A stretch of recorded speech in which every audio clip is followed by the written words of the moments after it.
पिता और पुत्र और पवित्र आत्मा के नाम पर आमीन। हमारे प्रभु यीशु ख्रिस्त की कृपा, ईश्वर का प्रेम तथा पवित्र आत्मा का सहचर्य आप सबों को प्राप्त हो और आपको भी। ख्रिस्त में मेरे प्यारे बहनों, भाइयों और बच्चों, आज का सुसमाचार बहुत ही सुंदर और प्रेरणादायक है। थके मांदे और बोझ से दबे हुए लोगों, तुम सब के सब मेरे पास आओ, मैं तुम्हें विश्राम दूंगा। इतवार के इस संविधान में हम विश्राम पाने के लिए, आराम पाने के लिए प्रभु के पास आए हैं। थोड़ा समय मौन होकर हम ईश्वर की उपस्थिति को अपने बीच अनुभव करें, अपने पापों पर नज़र डालें। जो भी भूल चूक या पाप हम लोगों ने किए हो, दयालु पिता परमेश्वर से क्षमा याचना करें।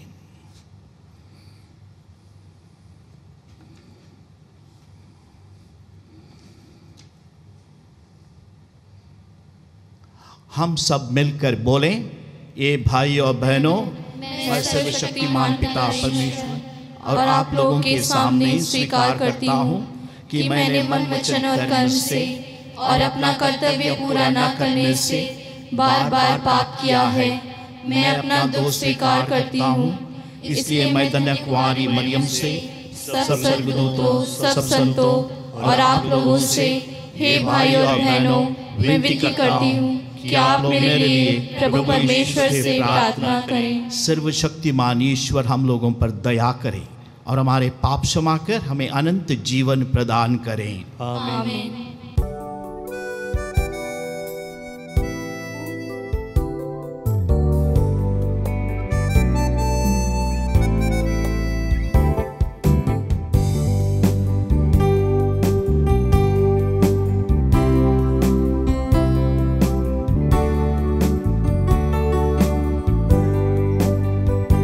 दया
हम प्रार्थना करें।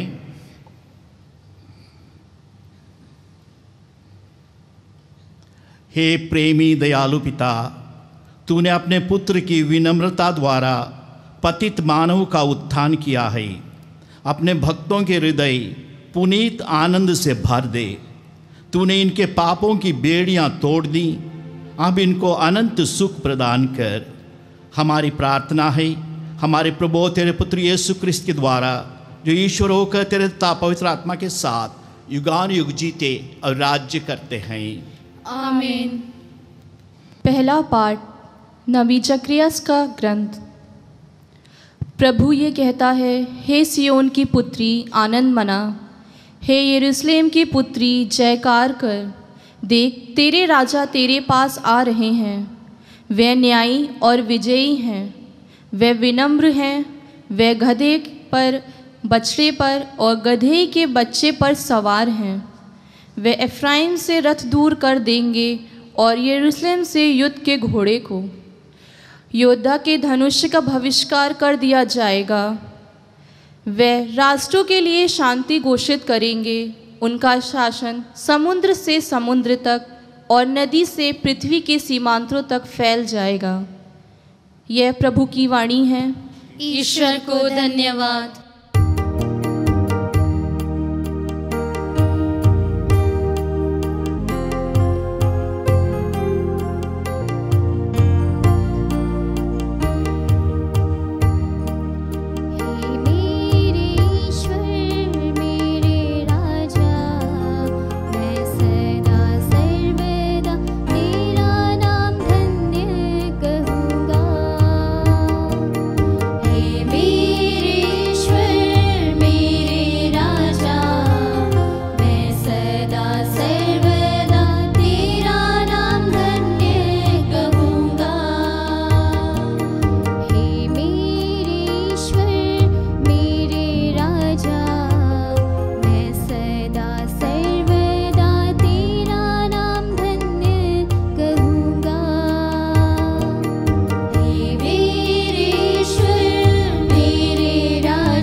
प्रतिदिन तुझे धन्य कहूँगा।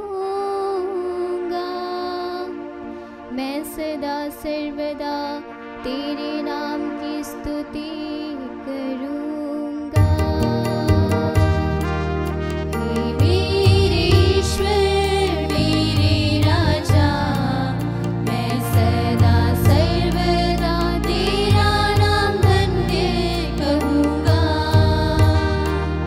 हे मेरे ईश्वर मेरे राजा, मैं सदा सर्वदा तेरा नाम धन्य कहूँगा।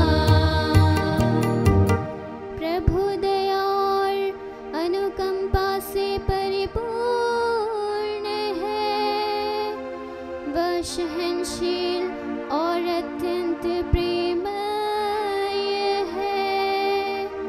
प्रभु सबका कल्याण करता है, वह अपनी सारी सृष्टि पर दया करता है। हे मेरे ईश्वर मेरे राजा, मैं सदा सर्वदा तेरा नाम धन्य कहूँगा। हे मेरे ईश्वर मेरे राजा, मैं सदा सर्वदा तेरा नाम धन्य कहूँगा। हे प्रभु, तेरी सारी सृष्टि तेरा धन्यवाद करे। तेरे भक्त तुझे धन्य कहे, वे तेरे राज्य की महिमा गाए और तेरे सामर्थ्य का बखान करे।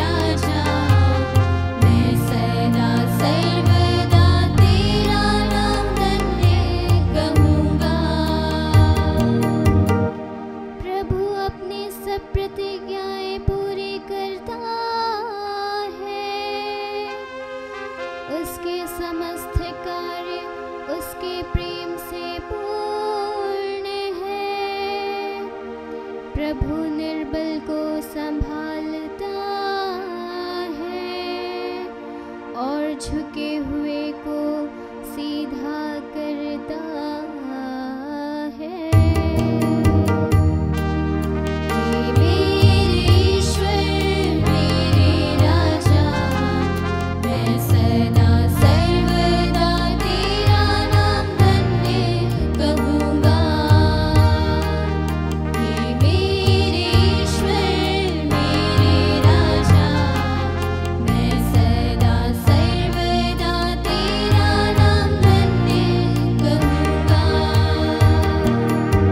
दूसरा पाठ रोमियो के नाम संत पौलुस का पत्र।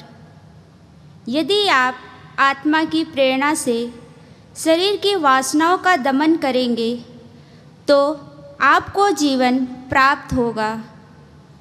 यदि ईश्वर का आत्मा सचमुच आप लोगों में निवास करता है तो आप शरीर की वासनाओं से नहीं बल्कि आत्मा से संचलित है।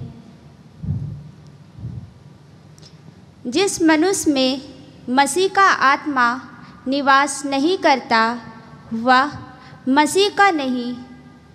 जिसने यीशु को मृतकों में से जिलाया, यदि उसका आत्मा आप लोगों में निवास करता है तो जिसने यीशु को मृतकों में से जिलाया है वह अपनी आत्मा द्वारा जो आप में निवास करता है आपके नश्वर शरीर को भी जीवन प्रदान करेगा। इसलिए भाइयों, शरीर की वासनाओं का हम पर कोई अधिकार नहीं। हम उनके अधीन रहकर जीवन ना बिताएं।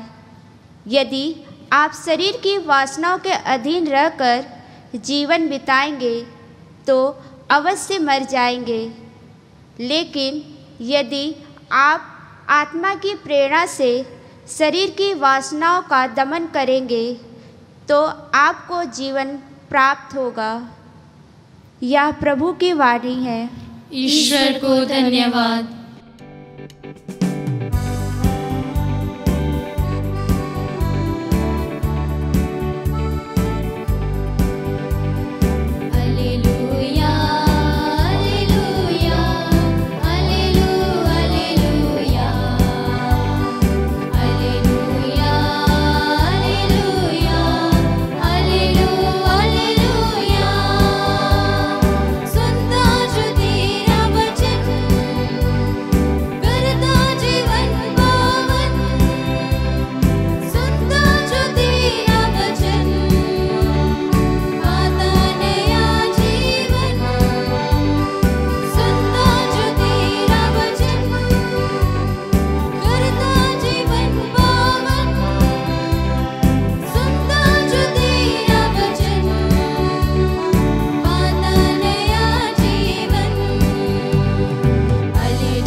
प्रभु आप लोगों के साथ हो और आपके साथ भी। संत मत्ती के अनुसार पवित्र सुसमाचार। प्रभु की जय। यीशु ने कहा, हे पिता, ये स्वर्ग और पृथ्वी के प्रभु, मैं तेरी स्तुति करता हूँ क्योंकि तूने इन सब बातों को ज्ञानियों और समझदारों से छिपाकर निरे बच्चों के लिए प्रकट किया है। हाँ पिता, यही तुझे अच्छा लगा। मेरे पिता ने मुझे सब कुछ सौंपा है। पिता को छोड़कर कोई भी पुत्र को नहीं जानता, इसी तरह पिता को कोई नहीं जानता, केवल पुत्र जानता है, और वही जिसके लिए पुत्र उसे प्रकट करने की कृपा करें। थके मांदे और बोझ से दबे हुए लोगों, तुम सब के सब मेरे पास आओ, मैं तुम्हें विश्राम दूंगा।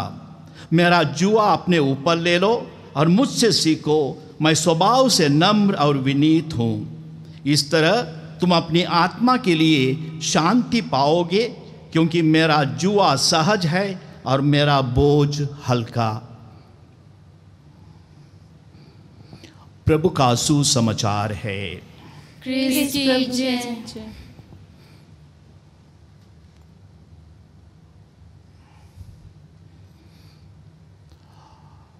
क्रिस्त में मेरे प्यारे भाइयों, बहनों एवं बच्चों, थके मांदे और बोझ से दबे हुए लोगों, तुम सब के सब मेरे पास आओ, मैं तुम्हें विश्राम दूंगा। यीशु मसीह के समय में ये थके मांदे कौन लोग थे? उस समय फलस्तीन में एक ओर रोमी शासन था और दूसरी ओर स्थानीय नेता और धर्मगुरु अर्थात याजक, फरीसी और शास्त्री, ये दोनों से आम जनता परेशान थी, संकट में थी। आम जनता को कर देना पड़ता था, रोम को कर देना पड़ता था, मंदिर को कर देना पड़ता था, स्थानीय प्रशासक को कर देना पड़ता था। और शास्त्री जो धर्म के पंडित थे, जो धर्म ग्रंथ को भली भांति जानते थे, वे धर्म ग्रंथ का व्याख्या करते थे, टीका टिप्पणी करते थे, नियम बनाते थे, नियम के ऊपर उपनियम बनाते थे और परंपराओं को जोड़ देते थे। और इस नियम, उपनियम और परंपरा का बड़ा बोझ लोगों पर लाद देते थे। कुल मिलाकर लोग गरीबी से, बीमारी से, भूत प्रेत से, प्राकृतिक आपदा से संकट में थे, परेशानी में थे और बोझ से लदे हुए थे। इसके अतिरिक्त बहुत से एक बड़ा वर्ग को फरीसी और शास्त्री अशुद्ध मानते थे, अशुद्ध मानते थे। और इन लोगों के लिए समाज में कोई स्थान नहीं था, कोई सम्मान नहीं था, कोई गरिमा नहीं थी। वे नीच और अशुद्ध माने जाते थे। और ये लोग बिना चरवाहे बिखरे हुए थे, इधर उधर भटक रहे थे। ये सारे लोग थके मांदे और बोझ से दबे। जब यीशु मसीह उनको देखता है, उनसे मिलता है, तो उनके दिल में तरस आती है, करुणा उमड़ पड़ती है, दिल द्रवित हो उठता है और वो कहते हैं, तुम सब जो थके मांदे और बोझ से दबे हुए लोगों, मेरे पास आओ, मैं तुम्हें विश्राम दूंगा। और सचमुच में प्रभु ने विश्राम दिया।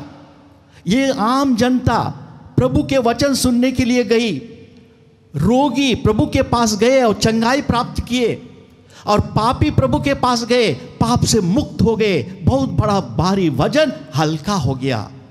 थके मांदे और बोझ से दबे हुए लोगों, मेरे पास आओ, मैं तुम्हें विश्राम दूंगा। तो यीशु मसीह के समय की परिस्थिति ये थी। तो आज हमारे देश की परिस्थिति क्या है? हमारे देश में थके मांदे कौन हैं इस वक्त वर्तमान में? जैसे हम जानते हैं, प्रवासी मजदूर 4 करोड़ की संख्या से अधिक है। मैं 1000 नहीं बोल रहा हूं, लाख नहीं बोल रहा हूं, 4 करोड़ से अधिक लोग प्रवासी मजदूर। और उनकी दर्दनाक कहानी हम लोगों ने जब लॉकडाउन के समय वे घर जा रहे थे, अपना गांव जा रहे थे, तब हमने देखा। और ये दर्दनाक तस्वीर आज भी हमारे सामने है। पिताजी अपने बेटे का बेटी को कंधे पर, माँ अपना बेटी या बेटे को पीठ पर, और कोई साइकिल में, कोई रिक्शा में और कोई पैदल, नंगे पैर पैदल। याद आती है वो लड़की की, ज्योति कुमारी, जिन्होंने गुड़गांव से दरभंगा तक 1200 किलोमीटर अपने बीमार पिता को साइकिल में बैठा कर ले गई। ये है। और उस झुंड में कभी कभी गर्भवती महिला भी थी। सारे सामान बेडशीट में लपेट कर, टिन में लपेट कर वो चल रहे थे थके मांदे और बोझ से दबे हुए लोगों। जब ट्रेन स्टार्ट हुआ, वे लोग ट्रेन में कचाकच भीड़, जैसे ट्रक में बेड़ी बकरी भर जाते हैं उसी प्रकार, ना वहाँ पानी, ना खाना, ना पीना, ना टॉयलेट, कुछ नहीं। कोई मर भी जाते हैं। तो थके मांदे बोझ से दबे हुए लोगों। हाल ही में 2-3 महीना के अंदर 12 करोड़ लोग नौकरी चली गई। 12 करोड़, लाखों की बात नहीं, 12 करोड़ लोग जॉब नहीं है। बहुत बड़ा बोझ है, बहुत बड़ा बोझ है। परिवार को कैसे चलाएंगे, जीविका कैसे चलाएंगे? ऐसे लोगों को प्रभु कहते हैं ये बोझ, चाहे आर्थिक बोझ हो, चाहे मानसिक बोझ हो, चाहे पापों का बोझ हो, जो भी बोझ, जब थक जाते हैं, जब बोझ से हम लदे हैं, प्रभु के पास हम जाते हैं, हमें विश्राम मिलता है, हमें शांति मिलती है। साथ ही साथ हम याद रखेंगे प्रभु यीशु क्रिस्त ने खुद बोझ उठाया।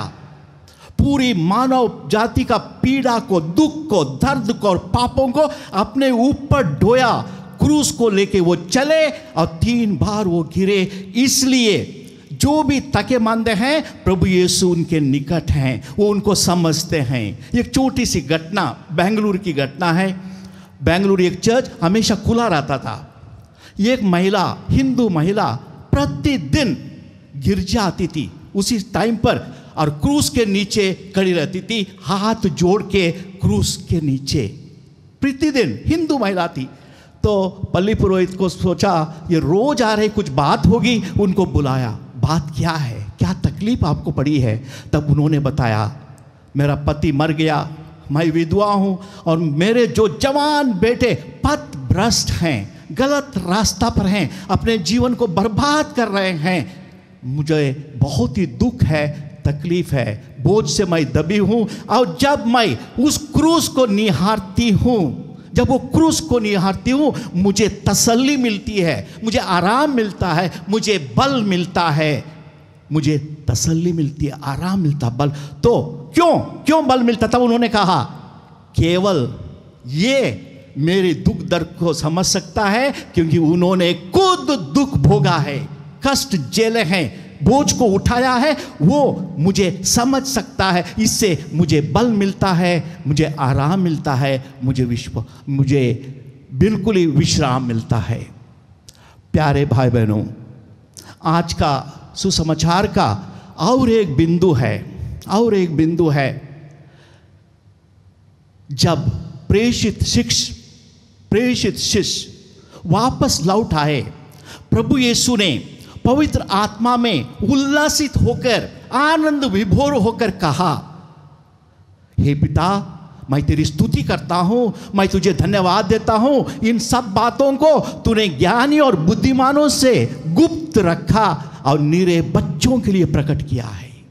और ये ज्ञानी और बुद्धिमानी कौन है? वे ही फरीसी और शास्त्री, विशेष करके उनको धर्म ग्रंथ का ज्ञान था, बहुत ज्ञानी थे और वो ईश्वर के राज्य का रहस्य को समझ नहीं पाए। और ये नीरे बच्चे लिटिल वंस, ये कौन थे? ये जो ईश्वर पर निर्भर रहते हैं, जो ईश्वर पर भरोसा करते हैं, जो ईश्वर के सहारे जीते हैं, वही निरे बच्चे हैं। अर्थात आम अशिक्षित अनपढ़ गरीब जनता, आम अशिक्षित अनपढ़ गरीब जनता, वही निरे बच्चे हैं और वे ईश्वर के निकट हैं। उन्होंने प्रभु यीशु को स्वीकारा, उसके उपदेश को स्वीकारा, उनकी शिक्षा पर वे चले। लेकिन ज्ञानी और बुद्धिमानी जो शास्त्री थे, उनका मस्तिष्क ज्ञान से भरा हुआ था, ज्ञान का भंडार। लेकिन एक बहुत बड़ी कमी थी। क्या कमी थी? प्रेम का अभाव था। उनके दिल में प्रेम नहीं था, प्यार नहीं था, संवेदना नहीं थी, दिल खाली था। और एक प्रसंग मुझे याद आता है, बहुत सुंदर है। संत पोप जॉन 23, संत पोप जॉन 23, जब वो बहुत प्यारे पोप थे, बहुत अच्छे पोप थे, बहुत संत जन थे, पोप जॉन 23, एक बार नाश्ता कर रहे थे टेबल में, 4-5 फादर उनके साथ बैठे थे, 4-5 फादर उनके साथ बैठे थे, और तब वार्तालाप चल रहा था। तब पोप के सामने एक फादर बैठा था, उन्होंने 2 PhD की थी, 2 PhD की थी, बहुत ही बुद्धिमान। तब ये पोप जॉन 23 इस फादर को, जो बुद्धिमान, जो PhD किया फादर को क्या कहते हैं मालूम है? इटालियन में तुतलाते हैं, बोलते समय इटालियन में, father you have plenty here but empty here, plenty here but empty here. ज्ञान से भरा हुआ है लेकिन दिल खोखला है, दिल में प्यार नहीं है। और शास्त्री और फरीसी धर्म का ज्ञान था, विद्वान थे, सब कुछ जानते थे, लेकिन प्रेम नहीं था। कुरिन्थियों के नाम संत पौलुस का पहला पत्र में 13वां अध्याय, मेरे पास सब कुछ हो, अगर प्यार नहीं है मैं जीरो हूं, मैं कुछ भी नहीं हूं, मैं शून्य हूं। और यूहन्ना में कहते हैं अपने पत्र में, जो प्यार करता है वो ईश्वर को जानता है, जो प्यार नहीं करता है वो ईश्वर को नहीं जानता है। तो इन रहस्यों को, स्वर्गराज के रहस्यों को, ईश्वर के रहस्यों को नीरो बच्चों के लिए प्रकट किया। इसलिए प्यारे भाई बहनों, हमें प्रेम के मार्ग पर, रास्ते पर चलना है, प्रेम के रास्ते पर चलना है, और हमें विनीत विनम्र होना है। तब हम प्रभु यीशु के निकट आएंगे, उसके साथ रिश्ता बना पाएगा, हमारा रिश्ता को मजबूत करेंगे। अब सचमुच में यह रहस्य गरीब अनपढ़ जनता के सामने प्रभु प्रकट करते, ये हमने देखा है अपने जीवन में, आपने देखा है जब ये गांव में अनपढ़ गरीब किसान, जब अकाल पड़ जाता है, बीमारी आती है, परेशानी आती है, पूछते हैं तुम कैसे परिवार को चला रहे हो, तब वो क्या बोलते हैं मालूम है? हाथ ऊपर उठाते हैं, आंखें ऊपर उठाते हैं, वही देखभाल करेगा, वही संभालेगा। इसलिए धनी जो हैं पैसे के सहारे जीते हैं, गरीब जो हैं ईश्वर के सहारे जीते हैं, ज्ञानी जो हैं अपने ज्ञान के सहारे जीते हैं, लेकिन नम्र जो हैं प्रेम के सहारे जीते हैं। इसलिए प्यारे भाई बहनों, सुंदर सुसमाचार, ताकि मान दे बोझ से दबे हुए लोगों मेरे पास आओ, मैं तुम्हें विश्राम दूंगा। आज हमारा हर एक के पास कुछ ना कुछ बोझ है, हम पथिक हैं, रास्ता चलते चलते क्या होता है, हम थक जाते हैं, ऊब जाते हैं, ठोकर खाते हैं, गिर जाते हैं, निराश हो जाते हैं, हताश हो जाते हैं। बोझ जब भारी हो जाता है प्यारे भाई बहनों, इस बोझ को, इस थकावट को हर मिस्सा बलिदान के समय हम लाएं और इसको इस वेदी पर, इसको इस 40 और पैटर्न में इसको रखें और प्रभु को अर्पित करें, तो हमें विश्राम मिलेगा, हमें शांति मिलेगी, हमें बल मिलेगा। तो आइए प्रभु को इस सुंदर पाठ के लिए धन्यवाद देते हुए 1 मिनट के लिए हम मौन रखें।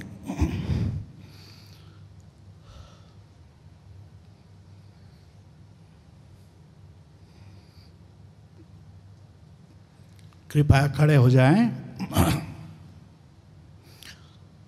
हम स्वर्ग और पृथ्वी के सृष्टिकर्ता सर्वशक्तिमान पिता ईश्वर में विश्वास करते हैं और उसके इकलौते पुत्र हमारे प्रभु यीशु ख्रिस्त में हम विश्वास करते हैं, जो पवित्र आत्मा के द्वारा गर्भ में आए और कुंवारी मरियम से जन्मे।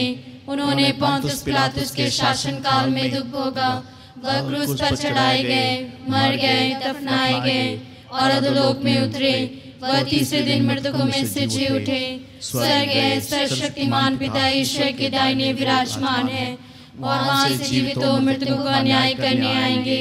हम पवित्र आत्मा, पवित्र आत्मिक कलीसिया, धर्मियों की सहभागिता, पापों की क्षमा, शरीर के पुनरुत्थान और अनंत जीवन में विश्वास करते हैं। आमीन।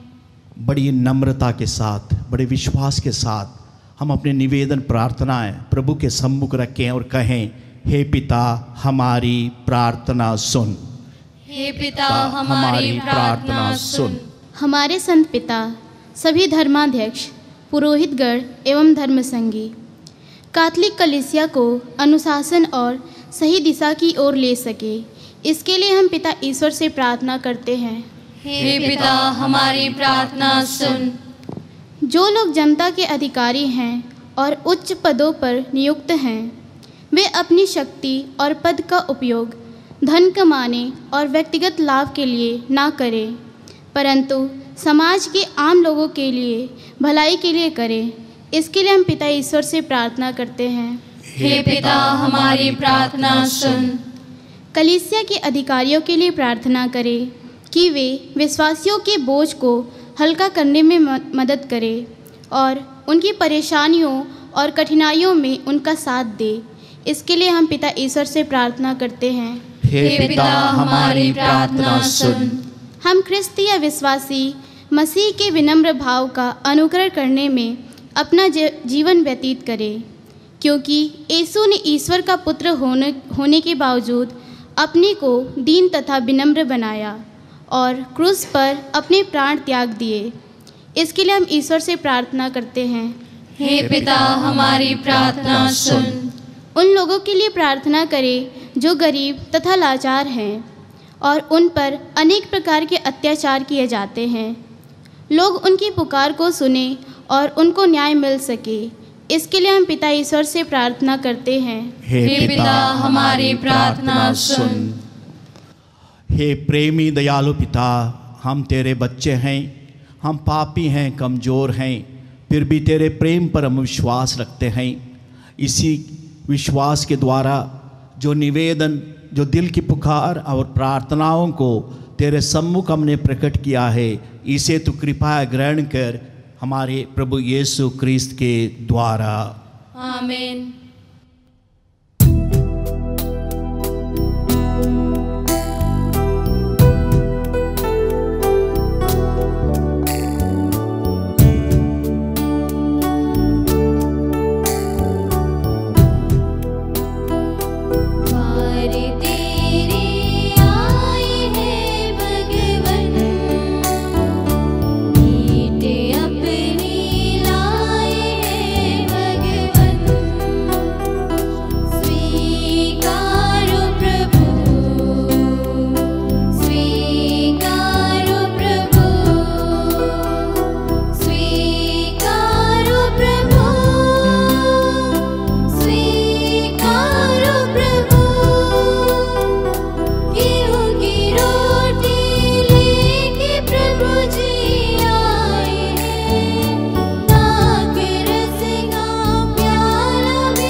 मेरे प्यारे भाई बहनों, प्रार्थना कीजिए मेरा और आप लोगों का बलिदान पिता परमेश्वर ग्रहण करें। प्रभु अपने नाम की स्तुति तथा महिमा के लिए और हमारे तथा अपने समस्त पवित्र कलीसिया के लाभ के लिए आपके हाथों से यह बलिदान ग्रहण करें। हे प्रेमी प्रभु, जो भेंट हम तुझे समर्पित कर रहे हैं, यह हमें पवित्र बनाए और दिन प्रतिदिन दिव्य जीवन बिताने को प्रेरित करें। यह वर दे हमारे प्रभु यीशु क्रिस्त के द्वारा। आमीन। प्रभु आप लोगों के साथ हो और आपके साथ भी। प्रभु में मन लगाइए। हम प्रभु में मन लगाए हुए हैं। हम अपने प्रभु ईश्वर को धन्यवाद दें। यह उचित और आवश्यक है। हे पूज्य पिता, यह परम उचित है, हमारा कर्तव्य तथा कल्याण है कि तेरे परम प्रिय पुत्र यीशु क्रिस्त के द्वारा हम सदा और सर्वत्र तुझे धन्यवाद दें। यही है तेरा शब्द, इनके द्वारा तूने सकल विश्व की सृष्टि की है और इनको हमारी मुक्ति के लिए भेजा है। इन्होंने पवित्र आत्मा की शक्ति से शरीर धारण कर कुंवारी मरियम से जन्म लिया। इन्होंने हमारे लिए क्रूस पर अपनी भुजाएं पसारी कि मृत्यु का विनाश करके पुनरुत्थान प्रकट करें। इस भांति इन्होंने तेरी इच्छा पूरी करके तेरे लिए पवित्र प्रजा प्राप्त की है। इस सभी दूतों और संतों के साथ तेरा गुणगान करते हुए एक स्वर से गाते हैं।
हे परमपिता, तू वास्तव में पवित्र है, सारी पवित्रता का स्रोत है। हम तुझसे निवेदन करते हैं कि उपहार अपने आत्मा के संस्पर्श से पवित्र कर दे कि हमारे प्रभु यीशु क्रिस्त का शरीर तथा रक्त बन जाए। जिस रात को यीशु स्वेच्छा से मृत्यु के लिए सौंपे गए, उन्होंने रोटी ली, तुझे धन्यवाद दिया और रोटी तोड़कर उसे अपने शिष्यों को देते हुए कहा, तुम सब इसे लो और खाओ, यह मेरा शरीर है जो तुम्हारे लिए बलि चढ़ाया जाएगा।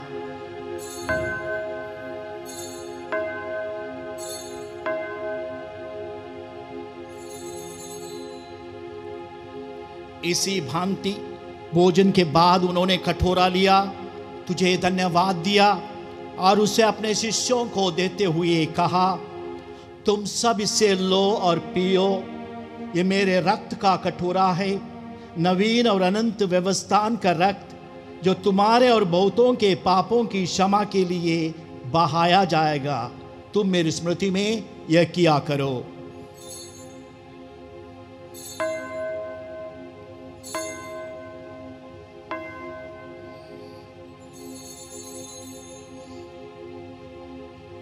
यह है हमारे विश्वास का रहस्य।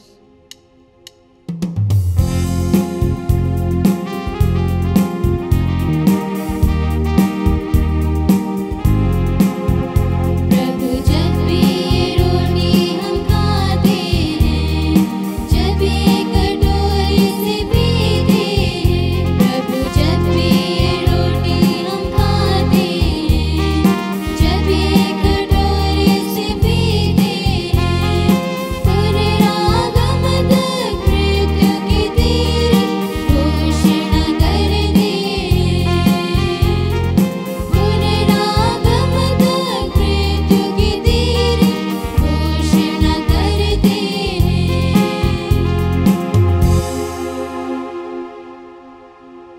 हे परमपिता, या आज्ञा मानकर हम अपने प्रभु की मृत्यु और पुनरुत्थान की स्मृति में तुझे जीवन की रोटी और मुक्ति का कटोरा चढ़ाते हैं। हम तुझे धन्यवाद देते हैं कि तूने हमें अपने सम्मुख उपस्थित होने और अपनी सेवा करने का सौभाग्य प्रदान किया है। हमारा नम्र निवेदन है कि हम सब जो क्रिस्त का शरीर तथा रक्त ग्रहण करते हैं, पवित्र आत्मा के द्वारा एकता के सूत्र में बंधे रहें। प्रभुवर हमारे संत पिता फ्रांसिस, हमारे धर्माध्यक्ष राफी, सभी धर्माध्यक्षों, पुरोहितों, धर्म संयोजक धर्मियों के साथ विश्व भर में फैली अपनी कलीसिया की सुधि ले तथा इसे प्रेम में सिद्ध बना दे। हे प्रभु, हमारे उन भाई बहनों की भी सुधि ले जो पुनरुत्थान की आशा में परलोक सिधार चुके हैं। उन्हें और सभी मृतकों को अपने पुण्य दर्शन का सौभाग्य प्रदान कर हम सब पर दया दृष्टि डाल कि हम भी अनंत जीवन के सहभागी बने। ईश्वर की माता धन्य कुंवारी मरियम, उनका वर संत योसेफ, प्रेरितों, शहीदों तथा सभी संतों के साथ जो युग युग में तेरे विश्वस्त सेवक सेविकाएं बने रहें, तेरा स्तुति गान कर सकें तेरे पुत्र यीशु क्रिस्त के द्वारा। इन्हीं प्रभु क्रिस्त के द्वारा, इन्हीं के साथ और इन्हीं में, हे सर्वशक्तिमान पिता ईश्वर, पवित्र आत्मा के साथ तुझे समादर तथा महिमा युगानुयुग मिलते रहती है।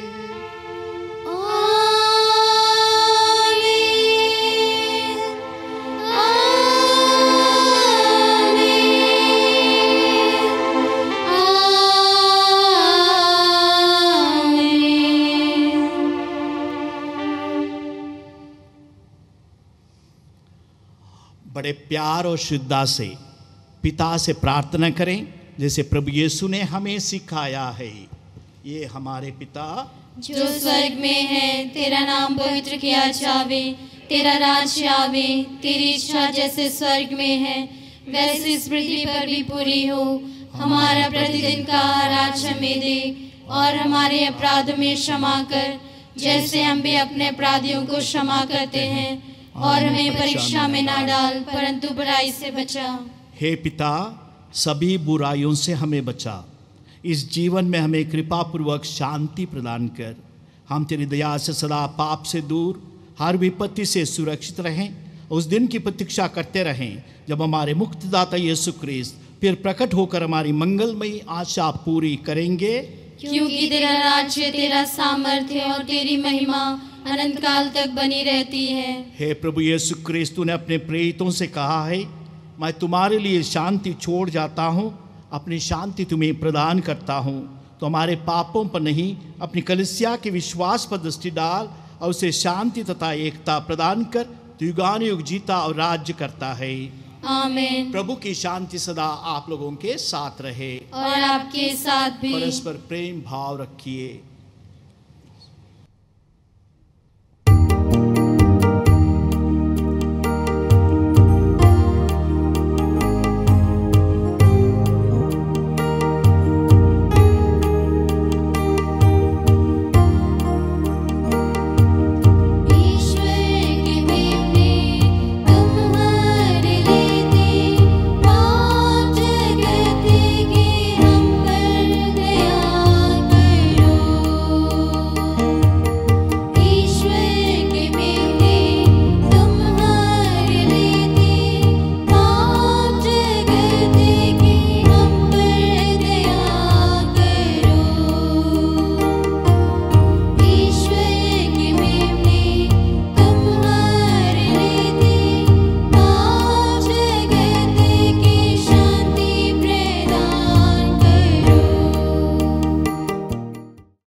देखिए प्रभु यीशु क्रिस्त, ईश्वर का मेमना, जो संसार का पाप हर लेता है, जो हमें जीवन देता है। धन्य हम इस प्रीति बोझ के लिए बुलाए जाते हैं। हे प्रभु, मैं इस योग्य नहीं हूँ कि आप मेरे यहाँ आए, किंतु एक शब्द कह दीजिए और मेरी आत्मा चंगी हो जाएगी। प्यारे भाई और बहनों, यह पावन क्षण प्रभु यीशु को शरीर और लहू में ग्रहण करने का समय है। हम प्रभु को शारीरिक रूप से ग्रहण नहीं कर सकते हैं। आध्यात्मिक रूप से उस जीवित प्रभु को हमारे दिल में स्वागत करें और उनसे प्रार्थना करें। हे मेरे प्रभु यीशु, मैं सारे हृदय से विश्वास करता हूँ कि आप पवित्र यूकरिस्ती संस्कार में उपस्थित हैं। हे प्रभु, मैं सभी चीज़ों से बढ़कर तुझे प्रेम करता हूँ और मेरी यही अभिलाषा है कि आप मेरे आत्मा में आकर बस जाएं, क्योंकि हे प्रभु, मैं तुझे आज ग्रहण करने में असमर्थ हूँ। हे प्रभु, आध्यात्मिक रूप से आकर मेरे हृदय में समा जाइए। हे यीशु, मैं आज तुझ में एक होना चाहता हूँ और तुझ में समा जाना चाहता हूँ। हे प्रभु, यह कभी ना होने पाए कि मैं तुमसे कभी अलग हो जाऊँ। आमीन।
एक क्षण के लिए हम अपने आंखें बंद करें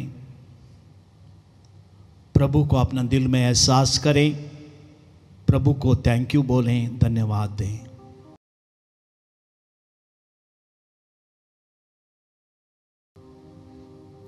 आइए हम प्रार्थना करें। हे प्रेमी प्रभु, तूने हमें यूक्रिस्ट का सर्वोत्तम दान दिया है। हम मुक्ति के अन्य दान भी प्राप्त करें और तेरा महिमा का निरंतर करते रहें। ऐसी कृपा कर हमारे प्रभु यीशु क्रिस्त के द्वारा। आमीन। प्रभु आप लोगों के साथ हो और आपके साथ भी। सर्वशक्तिमान ईश्वर पिता और पुत्र और पवित्र आत्मा आप लोगों को आशीर्वाद प्रदान करें। आमीन। आप लोग विदा लें, क्रिस्त के प्रेम में जीवन बिताएं। ईश्वर को धन्यवाद।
कोरोना वायरस से सुरक्षा के लिए प्रार्थना।